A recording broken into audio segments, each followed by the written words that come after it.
Isang pinagpalang araw sa inyong lahat. Tayo po'y magninilay sa salita ng Diyos, ang pinagmumulan ng awan ng ating buhay, ang salitawa.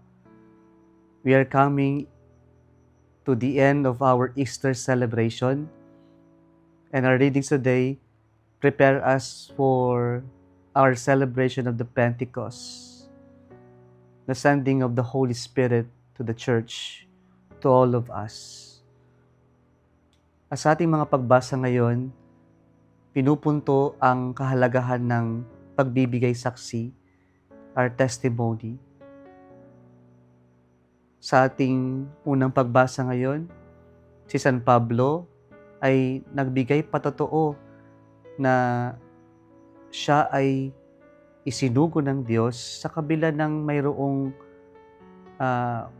namumuong piligaw sa kanyang buhay, na kahit sa kadiliman, na kahit na alam niyang maaari siyang pahirapan sa kanyang pagbibigay saksi, hindi niya ito inisip, binaliwala niya ito at ipinagpatuloy niyang magbigay patotoo sa ating Panginoong Hesukristo, sa ating pananampalataya.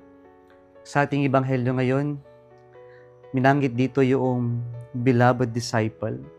Walang pangalan, marahil ito si St. John, the author of the fourth gospel, pero ito'y maaring tayong lahat na sumusunod sa Diyos. We are all beloved disciples of the Lord. And who are the beloved disciples of the Lord? Sabi dito, it is this disciple who testifies to these things and has written them, and we know that his testimony is true. Ibig sabihin doon, ang beloved disciple ay yung nagbibigay patotoo, at yung kanyang patotoo ay laging totoo. Bakit po totoo?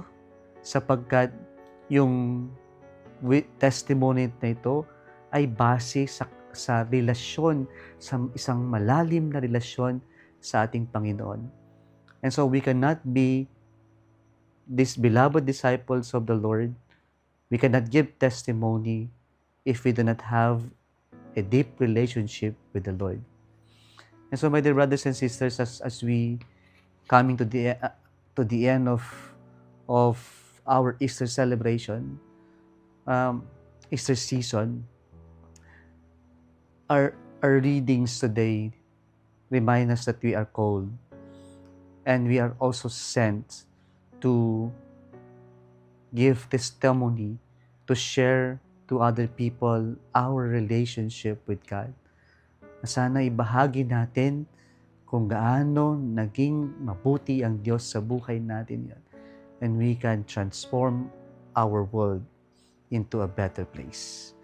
Kung nagustuhan mo ang video na ito, huwag kalimutang mag-like, share at mag-subscribe sa Salitawa Facebook page and YouTube channel. Muli isang pinagpalang araw sa inyong lahat.